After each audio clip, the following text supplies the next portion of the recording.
Good day, folks. This is Greg Judy at Green Pastures Farm. Today's topic is brush eating, keeping your brush invasion off your fence. We're talking about electric fence here. Something that we do is about every 2 years. We found we can go about 2 years without having to deal with it. This particular setup right here has got a steel blade on it.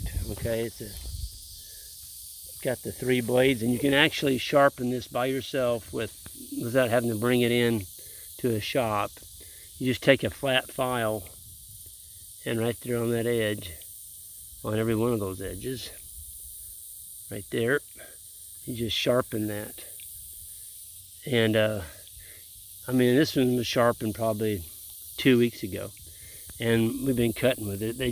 You don't have to sharpen them very often, but it does help on cutting them. We're talking about small trees that are growing up in your electric fence. If you get, a couple thousand of those growing up in your fence, it's going to short your fence out. This is the best tool that we've found. This is the steel. That's the FS 260.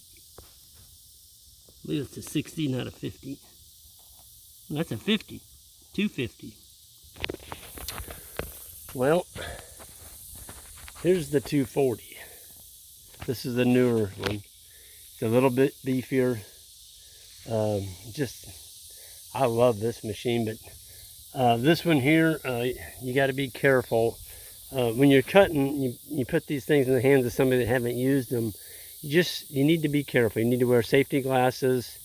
It's best to wear steel-toed shoes and chaps. It doesn't hurt to have some Kevlar chaps, because when you're cutting that brush, it can come off there. If you can catch a rock, it's going to come up and sting you on the leg.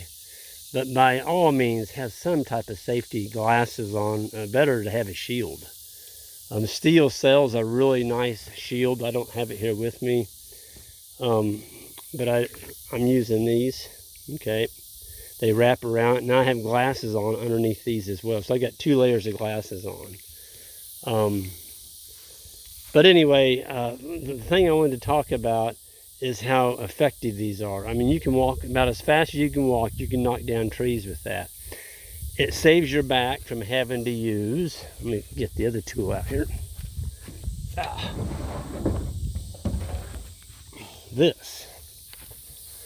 That thing's heavy. And to use that, you got to bend over. This is the best chainsaw made for what we do. For cutting, you can cut logs, mushroom logs, you can cut firewood. You can use it around your sawmill. It'll cut down about any tree you want. It is the professional grade. It's the MS 261. It's a beast. And I like running a 16-inch blade in it.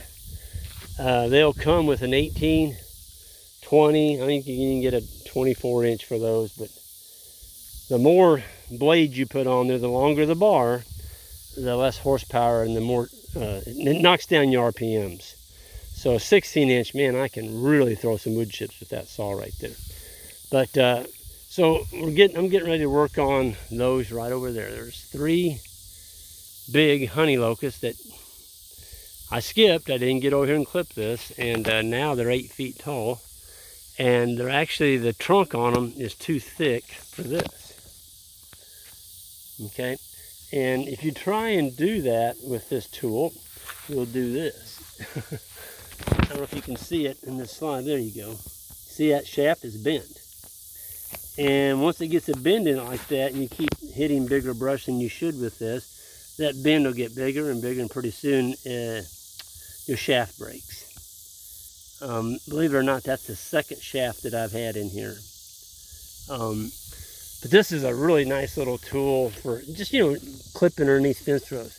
This is your belt, so it's got a hook on it right there.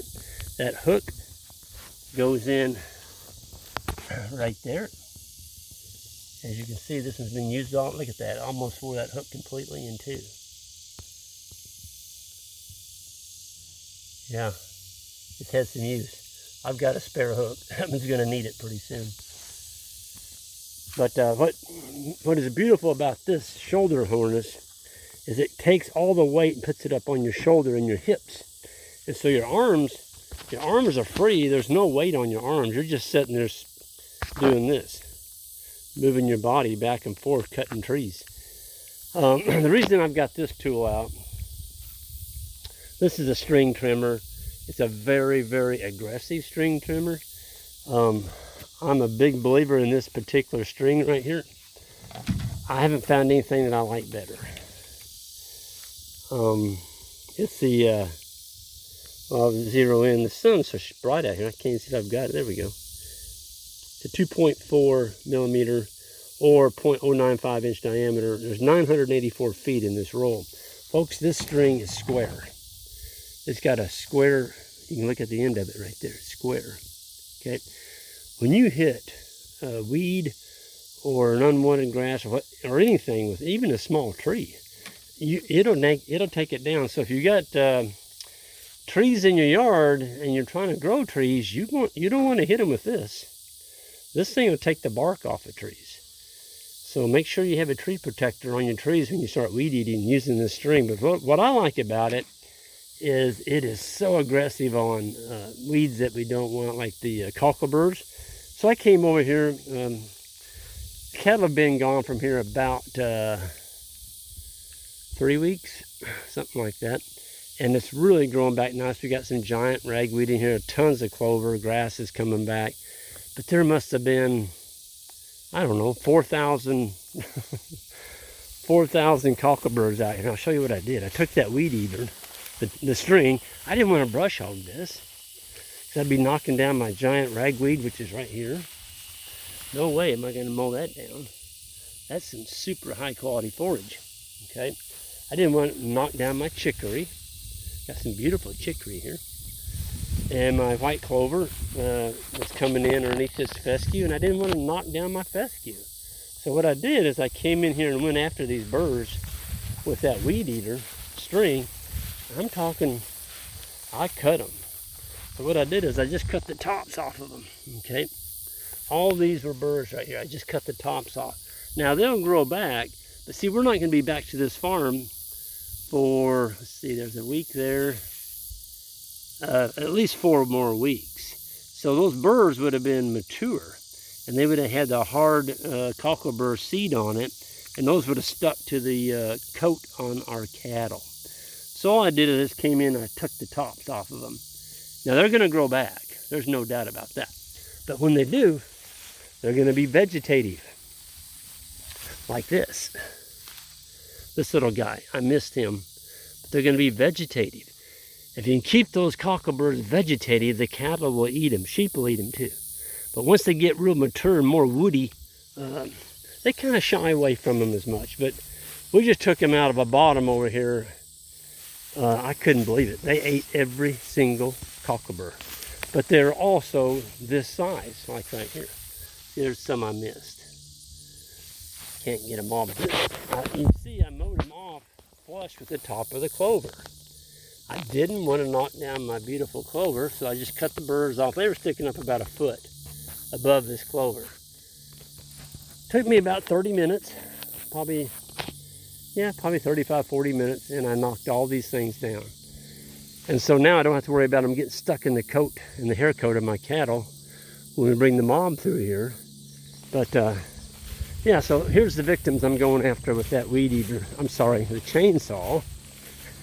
And I've got to paint the stumps. I don't like herbicide, but it is a tool, and I will use it very sparingly to keep a thorn tree from growing back. So these guys here, folks, they're getting with it. And if I don't get on these, well, heck, they're already 9 feet tall. They're just massive. And I took my weed eater a while ago with that string. Look what I did. I came in here and chewed up all the grass where I can get to them, okay? So now I can reach into my chainsaw and cut those off. And I paint the stump, and I use a mixture of 1 quart of crossbow with 5 gallons of red diesel fuel. And I paint the stump with a brush, paintbrush. If you spray it on, you're not going to get as good a kill on that stump, and it'll be back. I don't like cutting these things twice. So we got 1, 2, 3, 4, 5 bundles. And see, these things are, this is brush hogged off. Believe it or not, 2 years ago I brush hogged that. Look at that. There's 1, 2, 3, 4, 5, 6, 7, 8, 9. There's 9 trees growing out of one stump. And every one of them are just loaded down with thorns. Thorns that your landowners will chastise you for letting those things grow. We are on a farm that Jan and I bought. It was a lease farm. We were able to buy it several years back. And I don't want these things growing on my farm either. Not where I don't want them. Now, if I didn't have any shade on this whole farm, and this is what I had, I would go in there and I would clear these things out and I would leave the best stock, or it's the best tree. Well, here's a better example. This one's only got 1, 2, 3, 4. No, there's only 3. So I would trim up the best stock in there and I'd cut the others out and I'd paint the stump and I'd let one of these go to make a shade tree. Oh gosh, Greg, why are you doing that? They got thorns on them. I tell you why I'm doing it. They grow fast. They make excellent shade trees. And you know what? I've never killed a honey locust tree by putting cattle underneath it for shade on a hot summer day. I've never killed one by putting manure underneath them.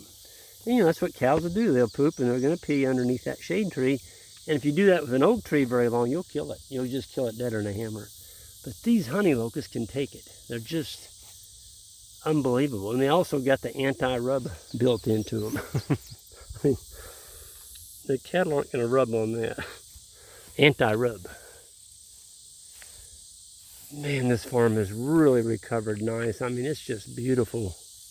I had Johnny in here. Well, you can see the tire tanks up here on the hill. And when he cleaned this pond out, oh gosh, that was in 2017, we cut the dam and let all the water out of it. There wasn't much water in it, it's mainly mud. But there must have been 40,000 tadpoles come out of there. And muck, you know, 70, 80 years of muck. Look at this. The fresh turd. That's from a deer. That's a deer, that's a fresh. Usually deer are more pelleted, but that's a fresh deer turd. We've got so many deer in here. I mean, big deer now. It's because of the way we're grazing. We got so much clover. I just wanted to show you what. So this is the muck. This is the muck bank. All this mud, the sloppy, sloppy mud, it all came out of that pond up there on that hill. And so Johnny was here with his track hoe, and I asked him to level this off. This is about 7 feet high out here. And it was so rough, you couldn't get anything over it. You couldn't ride a four-wheeler over it. And so I seeded it, and we've got the hay right up here on the hill. We're going to unroll hay on this. And then let nature take over. But oh man, it is wet. Speaking of wet, we got 3/4 of an inch last night, August 11th, and we caught 1/4 inch on Monday. This is Friday. You can tell it's been raining. That thing has been shut off since we left. And it's normally down a couple inches. Look at that. It's coming out the tire. Isn't that cool? There's your arm for shutting the water off right here. It's the tire tank. That white thing you're looking at in there, that's the drain. It's got satcrete in the bottom of it. And that tank right there will hold 800 gallons. No pump. No pressure tank. No pump house. No electricity. Just gravity. See, there's one of those cockleburs. See, time I get back here, he'll be too big. So I'll just pop him out. There's the shut off. So every time we leave, we take that cover off. We shut the water off. Because if that float would up there would break while we're gone, let's say the string broke, you're going to lose all your water. So this pond was built in 2017, and it doesn't have much watershed, folks. But it's filling up. We've got about 4 more foot to go over there. That pipe is down on the very bottom of the pond. So it's got about 3 foot of water over top of it. If it fills up, it's going to have 7. But there's one thing I really need to do to this pond. I need to check out when the next fish day is. It's got bluegill and channel cat in it. I haven't put the bass in it. Got the fish covers in it, the cedars. But it needs about 4 or 5 grass carp. And we had this plant on another pond. I think I put 6 in there. In 2 years, they ate it. Pond's just crystal clean now. There's none of that weeds, water muck. Milfoil, I think they call that one. It thrives on, just water. And once it gets started, it can really go. But grass carp will work on that, but you got to have several of them. A grass carp will eat his weight in food every day. So if you got a 5-pound grass carp in there, the grass carp will grow. I don't know what the national record is, but I know there's been some up to 50, 60 pounds. I caught a 20-pounder out of our pond there at the house. One of the biggest fighting fish I ever got into. And we had some mess down there in that draw right there. I had Johnny cover that up. The previous landowner had some old shingles there. I don't like that stuff sitting around. It just looks bad. So he buried it. I seeded it. We'll put some hay over that. But this is just, from being a broom sedge farm, that's what this was. Broom sedge, eastern red cedar, and moss. It's really come along nice. It's amazing. Now see, this cocklebird here had the top grazed out of it. Something ate that. I guess it could have been the cattle 3 weeks ago, but it could have been a deer. This is just a pretty farm. We got a good water source here. I'll be a lot happier when this pond fills up.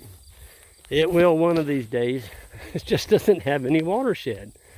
If we get a 4-inch rain, this pond comes up 4 inches. That's it. If you look around the edges of it, you always want to look uphill from it. Well, there's just not hardly anything up there to run in. It's a big pond. It's got a lot of circumference to it.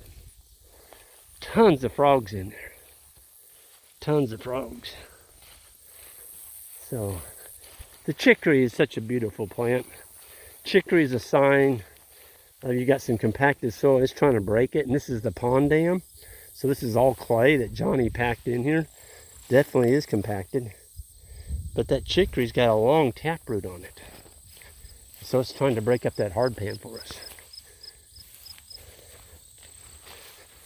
Yeah, there's a couple more little birds. Those would be probably too coarse to eat. There's quite a bit of big blue stem coming in around this pond.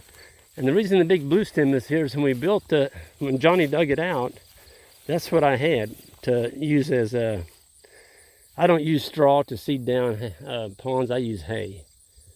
Anyway, I had some old big blue stem bales up there that we didn't feed the previous winter, so we unrolled those and they had tons of seed on them.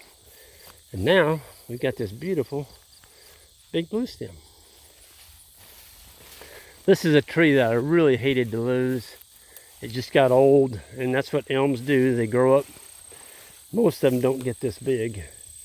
But we're going to get in here and clean this little bit up. But Johnny took that track hoe, popped that thing off. I didn't want him digging that stump out. It's on the dam of the pond. But the tree was going to fall in the pond. It had been dead for probably 3 years. So he popped that dude off and carried it all the way down to that valley where we already have a brush pile started. And that's going to be some of my rabbitat. So we're just going to leave it down there for the rabbits. I'm not going to burn it, just leave it there. And the rabbits can make a home in there. But there's a lot of just a lot of pieces of wood in here. We got to get in here and clean this up. Just makes it rough, and somebody booking through here on a four-wheeler and hit that in tall grass, you know, you could flip a four-wheeler. Always looking for potential hazards on your farm. What could happen if somebody hits that on a four-wheeler? That's number one. Because, you know, we're always on a four-wheeler going somewhere to put in fence, and if you're not paying attention, you hit something like that, you could go flying off and somebody could get hurt. So anyway, yeah, I'm anxious to see what this looks like in another 4 weeks. It's going to be awesome. Oh man, the chicory is just so beautiful. Just pretty, pretty plants. But Ben and Isaac and Connor have been following Johnny around where he's done some clearing, and I put the seed on, and the boys are putting the hay down with a Greg Judy bale unroller. Then pitchforks, we spread the hay out, and really makes the grass come up just beautiful. So with that, I'm going to go ahead and sign off of here. I'm going to go get to work on those honey locusts over there that are going to take over if I don't get them out of there. Y'all have a good one, and on the way out, hit that subscribe button. I'd appreciate it, and we'll see y'all next time.